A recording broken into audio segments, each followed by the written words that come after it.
Invité politique du Prime ce soir, c'est le ministre de la Défense, Benny Gantz, candidat également avec son parti bleu-blanc. Bonsoir à vous, on est ravis de vous accueillir.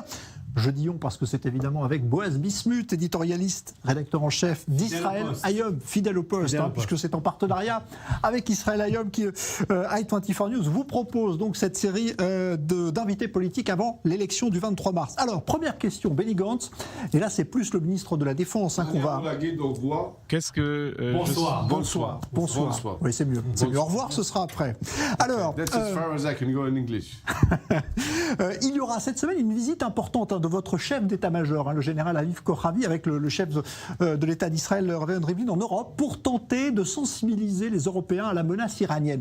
Qu'est-ce que vous allez leur apprendre de plus et qu'est-ce que vous attendez de leur part sur ce dossier aujourd'hui ?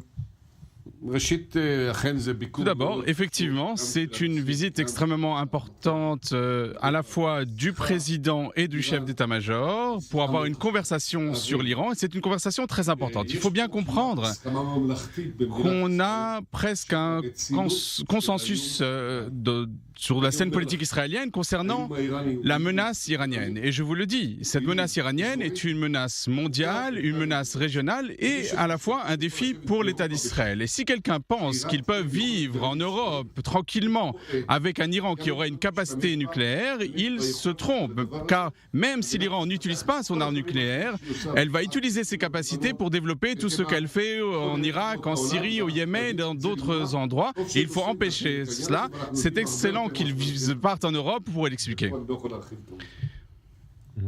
Petite question. Sur les dossiers militaires, vous connaissez parfaitement, vous maîtrisez parfaitement la situation. Vous espérez un jour succéder au Premier ministre Netanyahou. Et je suis curieux, quand on parle du dossier iranien, vous êtes très critique à l'égard du Premier ministre, mais sur le dossier iranien, quelle note vous lui donnez ? Je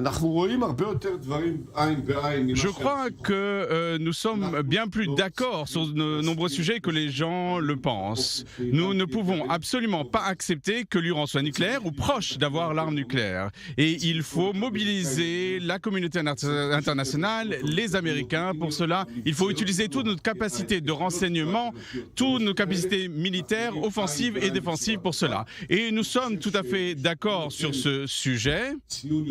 Et je pense que je donnerai une meilleure note au dialogue avec la communauté internationale et à la coopération avec les Américains. Mais je pense que du point de vue militaire, nous devons rester prêts et je me suis préoccupé de cela quand j'étais chef d'état-major. Je m'en occupe en tant que ministre de la Défense et je m'en occuperai en tant que Premier ministre. J'aimerais juste enchaîner sur l'accord en 2015, cet accord qui a été signé le 14 juillet. 14 juillet à Vienne, pas à Paris, 14 juillet. Est-ce qu'à l'époque, vous étiez favorable à cet accord ou cet accord vous inquiétait déjà à l'époque ?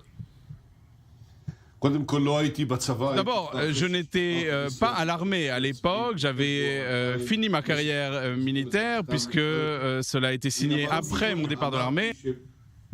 Comme citoyen. Oui, j'étais citoyen et la question, je l'ai dit à l'époque, n'était pas est-ce que c'était un bon accord ou pas, mais il fallait s'assurer que tous les éléments de renseignement, tous nos éléments offensifs, défensifs, il fallait les préserver face aux Iraniens. Je l'ai dit à l'époque, j'ai fait un discours à l'époque, vous pouvez le voir sur Internet. Et si vous permettez, j'aimerais passer à l'anglais. La question, ce n'était pas si c'était un accord bon ou mauvais, mais que c'était un done deal. Un marché qui a été fait. Et c'est ce que j'avais dit à l'époque. Et il faut éviter que l'Iran ait une capacité militaire et je dis toujours la même chose aujourd'hui. À propos de l'Iran, on sait que d'autres pays, notamment ceux du Golfe, s'inquiètent de cette menace iranienne, qu'Israël s'est rapproché d'eux. Est-ce que vous trouvez correct que la Jordanie ait empêché la semaine dernière l'avion du Premier ministre de survoler son espace aérien pour se rendre à une première visite officielle aux Émirats Arabes Unis ? C'est très dommage que cela ait eu lieu et aussi il est très dommage que M. Netanyahou ait aussi donné l'ordre aux Jordaniens de ne pas nous survoler. Nous sommes des alliés, nous sommes un soutien en matière de sécurité, il faut renforcer nos relations et je pense que Netanyahou devrait beaucoup plus investir dans les relations avec la Jordanie, non seulement sur le domaine de la sécurité, mais aussi dans le domaine de l'agriculture, du tourisme, de la science, science et de la technologie, il faut mieux investir dans ces relations. Et pour l'instant, cela ne se fait pas, malheureusement. Alors, il y a quelque chose qui m'intrigue un petit peu. Vous n'aimez pas trop l'étiquette politique, genre étiquette de gauche, plutôt centre, je pense, bleu et blanc. Et quand même, le chef de parti travailliste, Merav Michaeli, vous demande un petit peu de vous écarter de la campagne électorale. Est-ce que c'est parce que vous prenez un peu de place à gauche? Est-ce que bleu et blanc est un parti de centre ou un parti de gauche? Bleu Blanc est un parti de centre, car c'est un parti qui est composé de trois axes.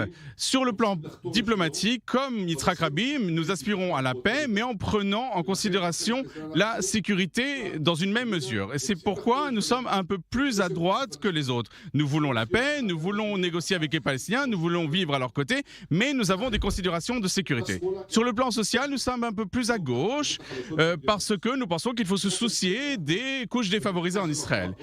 Et sur le plan de l'économie, eh bien, nous sommes ensemble, nous voulons un minimum d'intervention gouvernementale, mais il faut développer la périphérie au nord et au sud du pays. Et on a vérifié d'ailleurs dans des études comment nos électeurs sont partagés. On a un tiers au centre, un tiers qui se définissent comme des gens de centre, un tiers qui se définissent comme des gens de gauche et 10% qui viennent de l'ensemble de la population. C'est pourquoi nous sommes un parti de centre qui est sioniste et très libéral. Quand même, aujourd'hui, on a du mal à imaginer cette coalition que vous allez pouvoir mettre en place, vous et d'autres, pour éjecter Benjamin Netanyahou. Est-ce que vraiment on peut imaginer un Bennett avec des chefs de partis arabes et vous-même dans une même coalition? C'est vraiment réaliste, ça? Je pense que la probabilité qu'on ait une coalition de 61 députés avec un seul des blocs, cette probabilité est faible.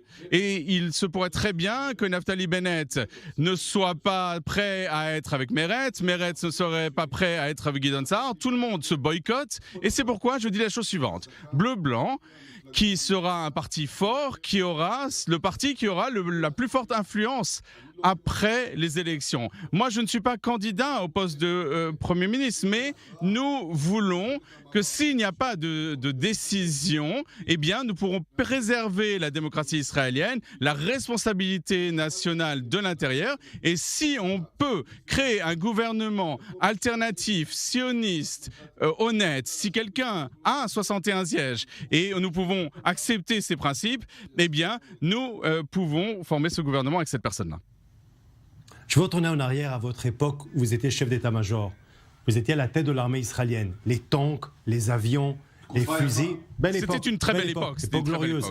Mais l'armée israélienne défend tous. L'armée israélienne défend les laïcs, l'armée israélienne défend les religieux, les ultra-orthodoxes. L'armée israélienne défend tous les citoyens d'Israël, quels qu'ils soient. Arabes, juifs, chrétiens, tous. Pourquoi est-ce que je vous pose la question ?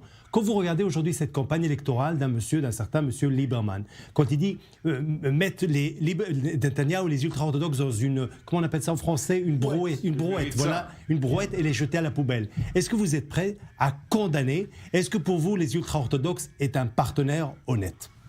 Sont un partenaire honnête? Les ultra-orthodoxes font partie de la société israélienne, les Arabes font partie de la société israélienne, et je pense qu'il ne faut exclure personne. Ces propos de Lieberman sont des propos dangereux et qui ne conviennent pas à quelqu'un qui se veut un dirigeant du pays. Qu'est-ce que ça veut dire de les mettre dans une brouette et de les jeter? Ce n'est pas ainsi qu'un dirigeant parle de ses citoyens. Et j'appelle M. Lieberman à se rétracter. Nous devons nous mettre d'accord sur le plan politique. En fin de compte, les ultra-orthodoxes doivent accepter ce qu'ils veulent pour leur public, mais cela ne doit pas se faire aux dépens des autres. Ce gâteau israélien, il faut le partager à toutes les composantes de manière égalitaire et en fonction des priorités de l'État d'Israël. D'abord l'éducation, le développement des infrastructures, la préservation de l'État de droit et la lutte contre la déviance et de la violence, et ensuite c'est là-dessus que je vais me battre. Bon, on vous souhaite bonne chance. En tout cas, Benny Gantz, on verra où vous serez après le 23 mars, dans un autre gouvernement, avec ou sans Netanyahou. Plus avec Netanyahou, plus jamais? Moi, je ne m'associerai plus avec Netanyahou, c'est fini, parce que Netanyahou, au lieu de profiter de cette unité, eh bien, il a trahi la confiance de la société israélienne, et c'est pourquoi je ne m'associerai pas avec lui. Et maintenant, je peux dire... Au revoir. Bravo, magnifique. Merci beaucoup, Benny Gantz. Bonne chance avec Bleu Blanc, ministre de la Défense. Merci à Boaz Il parle Bismuth. quand même mieux français que je parle chinois.